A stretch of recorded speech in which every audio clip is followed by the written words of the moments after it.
മുഖ്യമന്ത്രി പിണറായി വിജയന് ഒരു വലിയ അയ്യപ്പ കോപം. ശബരിമല സ്ത്രീ പ്രവേശന വിഷയത്തിന്റെ അന്നു മുതൽ തുടങ്ങിയ വേട്ടയാടലാണ്. ഈ കോപത്താൽ ഇനി സ്ഥാനമാനങ്ങൾ നഷ്ടപ്പെട്ട് വയസ്സാങ്കാലത്ത് കാരാഗ്രഹവാസം അടക്കം അനുഭവിക്കേണ്ടി വരുമെന്ന കടുത്ത ഭയമാണ് മുഖ്യമന്ത്രിയെ അലട്ടുന്നത്. ഏറ്റവും ഒടുവിൽ കണ്ണൂരിൽ രഹസ്യ ചർച്ചകളും പൂജകളുമൊക്കെയായി ഒരു ജ്യോത്സ്യനിൽ അഭയം പ്രാപിച്ചിരിക്കുന്നു കേരളത്തിന്റെ മുഖ്യമന്ത്രി പിണറായി വിജയൻ എന്നാണ് സൈബറിടത്ത് പ്രചരിക്കുന്ന വാർത്ത. നേരത്തെ കോടിയേരി ബാലകൃഷ്ണനുമായി ബന്ധപ്പെട്ട് ഇത്തരത്തിലൊരു വിവാദം നേരത്തെ കത്തിപ്പടർന്നിരുന്നു. കാടാമ്പുഴ ക്ഷേത്രത്തിൽ പൂമൂടൽ നടത്തി എന്നുള്ളതായിരുന്നു അന്നത്തെ വിവാദം. അങ്ങനെ പൂമൂടൽ വിവാദം കേരള രാഷ്ട്രീയത്തിൽ ഏറെക്കാലം നിന്ന് കത്തിയിരുന്നു. പ്രത്യേകിച്ച് CPM-നുള്ളിൽ തന്നെ അന്ന് പൂമൂടിയത് ആർക്കെതിരെ ആയിരുന്നു എന്ന ചോദ്യം അടക്കം ഉയർന്നു വന്നതാണ്. വിഭാഗീയതയുടെ കാലഘട്ടത്തിന് ശേഷം പിന്നീടുണ്ടായ ചർച്ചകളിൽ പൂമൂടൽ ഇന്നും പ്രസക്തമാണ്. പിണറായി വിരുദ്ധചേരിയായിട്ടുള്ള നിരവധി ആളുകൾ ഇന്നും വിശ്വസിക്കുന്നത് അന്ന് പിണറായി വിജയനെതിരായി കോടിയേരി നടത്തിയ പൂമൂടലായിരുന്നു അതെന്നുള്ളതായിരുന്നു. എന്നാൽ പിന്നീട് കാര്യങ്ങളൊക്കെ തന്നെ മാറിയിരിക്കുന്നു. ഇപ്പോൾ വീണ്ടും രാഷ്ട്രീയ കേരളത്തെ ഞെട്ടിക്കുന്ന ഒരു സംഭവത്തിലേക്കാണ് മുഖ്യമന്ത്രി കാലെടുത്ത് വെച്ചിരിക്കുന്നത്. എന്നാൽ മുഖ്യമന്ത്രി ഈ സംഭവത്തിലേക്ക് കടക്കുന്നതിന് മുൻപ് തന്നെ ഏകദേശം ഒരു 3-4 മാസങ്ങൾക്ക് മുന്നേ പാർട്ടി സെക്രട്ടറി ആയിട്ടുള്ള MV ഗോവിന്ദൻ ഒരു കൂടിക്കാഴ്ച നടത്തിയതും വിവാദമായിരുന്നു. അതിലേക്ക് വരുന്നതിന് മുൻപ് മുഖ്യമന്ത്രിയുമായി ബന്ധപ്പെട്ട ഈ പ്രചരിക്കുന്ന വാർത്തകൾ അതെന്താണെന്ന് പരിശോധിക്കാം. അതീവ രഹസ്യമായി മുഖ്യമന്ത്രിക്കും കുടുംബത്തിനും വേണ്ടിയിട്ടാണ് കണ്ണൂരിൽ അഷ്ടമാംഗല്യ പ്രശ്നം നടന്നതായ ഒരു റിപ്പോർട്ട് നിലവിൽ ചില മാധ്യമങ്ങൾ പുറത്തുവിടുന്നത്. 2018 ശബരിമല യുവതീ പ്രവേശനവുമായി ബന്ധപ്പെട്ട് ധർമ്മശാസ്താവിന്റെ കടുത്ത കോപം വേട്ടയാടുന്നു മുഖ്യമന്ത്രി പിണറായി വിജയനെ.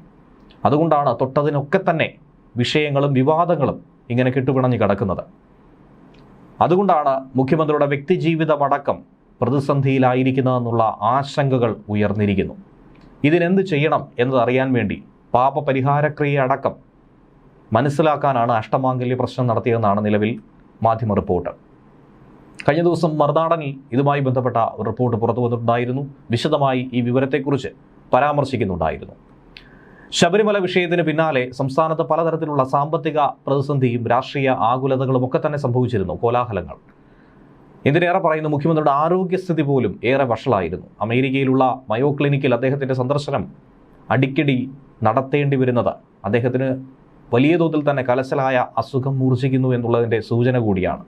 രാഷ്ട്രീയ ജീവിതത്തിൽ എന്നും വിവാദങ്ങളുടെ തോഴനായി മാറുന്നു.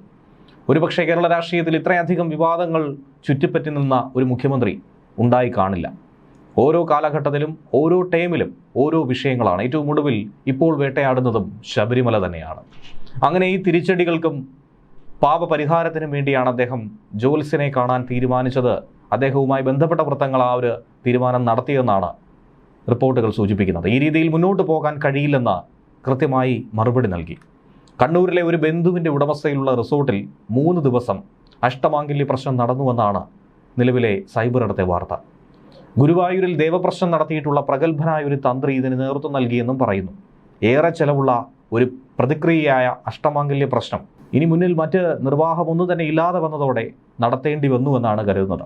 കമ്മ്യൂണിസ്റ്റ് ചിന്താഗതികളൊക്കെ തന്നെ ഏറെ കാലപ്പഴക്കം വന്നതാണെന്നും അത്തരത്തിലുള്ള വൈരുദ്ധ്യാത്മക ഭൗതികവാദമൊന്നും ഇന്ന് വിലപ്പോകില്ല, പകരം ദൈവത്തെ ആശ്രയിക്കാതെ മുന്നോട്ട് നീങ്ങാൻ കഴിയില്ല എന്ന് ഒരുപക്ഷേ മുഖ്യമന്ത്രി അടക്കം വിശ്വസിക്കുന്നുണ്ടാകാം.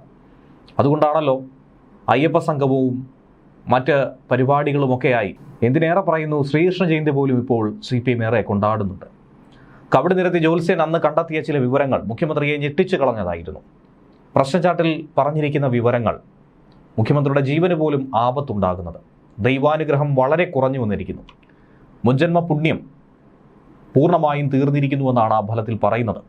ആരോഗ്യസ്ഥിതി മോശമായതും അതിൻ്റെ സൂചനകളാണ്. മാനസിക അസ്വസ്ഥവും മറ്റ് രോഗങ്ങളുമൊക്കെ മൂർച്ഛിച്ച് ദീർഘനാൾ കിടപ്പ് രോഗിയായി കിടന്ന് നരകിക്കും. ഒപ്പം ബന്ധുക്കൾക്കും ദുർമരണം വരെ സംഭവിക്കാനുള്ള യോഗം ഇതിൽ കാണുന്നുണ്ട്. ഇതിനെല്ലാം പുറമേ തന്നെ ഈ രാശിക്കാരൻ്റെ നിലവിലെ അധികാരസ്ഥാനം നഷ്ടമാകുമെന്നും പറയുന്നു.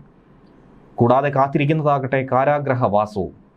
അത്രയധികം ഗുരുതരമായ ഭവിഷ്യത്തുകൾ തനിക്ക് മുന്നിൽ നിൽക്കുന്നുണ്ട്. പാപം തലയ്ക്ക് ചുറ്റും കറങ്ങുന്നുണ്ടെന്നും പറയുന്നു.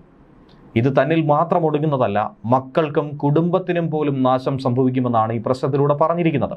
ബ്രഹ്മരക്ഷസിന്റെ ശാപവും ശാസ്താവിൻ്റെ ഉയർന്നു വന്നിരിക്കുന്ന കോപവും ഇതിനാക്കം കൂട്ടുന്നുണ്ട്. അത് പരിഹരിക്കുകയല്ലാതെ മറ്റു മാർഗമൊന്നും തന്നെയില്ല. അതിനായി ഈ പാപം വീതിച്ചു നൽകുക എന്നതാണ് പ്രശ്നപരിഹാരത്തിൽ പറയുന്നത്. ശബരിമല യുവതീ പ്രവേശനവുമായി ബന്ധപ്പെട്ടുണ്ടായ കടുത്ത കോപം, അതിൽ നിന്നും രക്ഷപ്പെടാനായി മുഖ്യമന്ത്രിക്ക് ഈ ജന്മത്ത് സാധിക്കില്ല എന്ന് നേരത്തെ പലരും പല രീതിയിൽ പറഞ്ഞിട്ടുണ്ടായിരുന്നു. പക്ഷേ അത് യാഥാർത്ഥ്യമായി എന്ന് മുഖ്യമന്ത്രി ഒരുപക്ഷെ ഇന്ന് വിശ്വസിക്കുന്നുണ്ടാകും. അതുകൊണ്ടാകണം ക്ലിഫ് ഹൗസിനുള്ളിൽ ഗോശാലയടക്കം നിർമ്മിച്ച് അയ്യപ്പ സംഗമം നടത്തി പരിഹാരക്രിയ എന്ന രീതിയിൽ ദൈവകൃപ നേടിയെടുക്കാൻ വേണ്ടി മുന്നോട്ട് പോയത്. പക്ഷേ അതൊക്കെ തന്നെ അമ്പേ പാളി പരാജയപ്പെട്ടു എന്ന് വേണം മനസ്സിലാക്കാൻ. മുഖ്യമന്ത്രിയുടെ ജീവനും ആരോഗ്യത്തിനും അധികാരത്തിനും ആപത്തായി നിൽക്കുന്നു. ഇതിനുള്ള പരിഹാരക്രിയയാണ് ഇപ്പോൾ നൽകുന്നത്. അയ്യപ്പ സംഗമത്തിലെ സദ്യയൂട്ട് അത് പിന്നെയും നടത്തണം. എന്തിന് സദ്യയൂട്ടെന്ന് ചോദിച്ചു കഴിഞ്ഞാൽ അതിന് കൃത്യമായ മറുപടി നൽകുന്നുണ്ട്. നേരത്തെ പറഞ്ഞതുപോലെ മുഖ്യമന്ത്രിയുടെ തലയ്ക്ക് മുകളിൽ നിൽക്കുന്ന പാപം അത് വീതിച്ചു കൊടുക്കാൻ വേണ്ടിയാണ് അയ്യപ്പ ഭക്തരെ, ശബരിമലയിലെത്തുന്ന ഭക്തരെ പാപഭോജനം നടത്തി ഇതിൽ ഒരു പരിഹാരം നേടിയെടുക്കാനായി തീരുമാനിച്ചത്. ശബരിമലയിലെ അന്നദാനത്തിൽ ഇപ്പോൾ നടപ്പിലാക്കാൻ ശ്രമിക്കുന്ന സദ്യയ്ക്ക് പിന്നിൽ കപടി നിരത്തി കണ്ടെത്തിയ ഈ പരിഹാരക്രിയയാണെന്നുള്ള ഒരു റിപ്പോർട്ടാണ് മാധ്യമങ്ങളിൽ പ്രചരിക്കുന്നത്. എന്താണ് ഇതിൻ്റെ യാഥാർത്ഥ്യം എന്നുള്ളത് പുറത്തു വരേണ്ടതാണ്. ധർമ്മശാസ്താവിൻ്റെ കോപം പരിഹരിക്കാനുള്ള ഏറ്റവും പ്രധാനപ്പെട്ട പ്രതിവിധിയായി ജ്യോത്സ്യന്മാർ പറഞ്ഞിരിക്കുന്നത് ഈ പാപം വീതിച്ചു കൊടുക്കുക എന്നുള്ളതാണ്. അങ്ങനെ വീതിച്ചു കൊടുക്കുമ്പോൾ അത് കുറഞ്ഞു പോകും. ഇതിലൂടെ ശനിദോഷ ഫലങ്ങൾ ഭക്തരിലേക്ക് വീതം വെച്ച് പോകുമെന്നാണ് വിശ്വാസം. ആ പാപം വീതം വെച്ച് പോകുന്നത് വഴി ദഹാസ്വാസ്ഥ്യമായും അസുഖങ്ങളായും സാമ്പത്തിക നഷ്ടമായും തൊഴിൽ നഷ്ടമായും ഒക്കെ ഇതാർക്കൊക്കെയാണോ ലഭ്യമാകുന്നത് ചെറിയ തോതിൽ അവർക്കത് ചെറിയ ബുദ്ധിമുട്ടുകളും അനിഷ്ടങ്ങളും ഒക്കെ സംഭവിക്കും. അങ്ങനെ മുഖ്യമന്ത്രിയുടെ പാവം ഭക്തജനങ്ങളുടെ തലയിൽ കെട്ടിവെക്കുന്നുവെന്ന ആക്ഷേപം കൂടി സൈബറിടത്ത് ബലപ്പെടാൻ ഈ ഒരു വാർത്ത ഇടം നേടിയിട്ടുണ്ട്.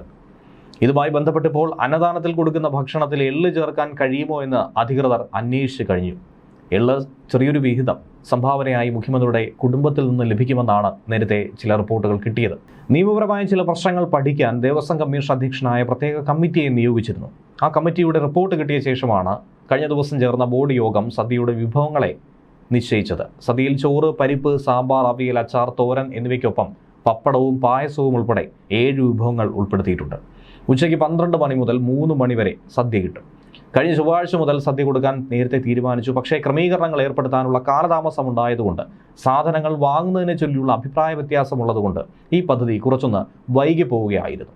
മാലിന്യ സംസ്കരണ പ്രശ്നം ഒഴിവാക്കാൻ ഇലയ്ക്ക് പകരം സ്റ്റീൽ പ്ലേറ്റും സ്റ്റീൽ ഗ്ലാസും തന്നെ ആയിരിക്കും ഉപയോഗിക്കുക.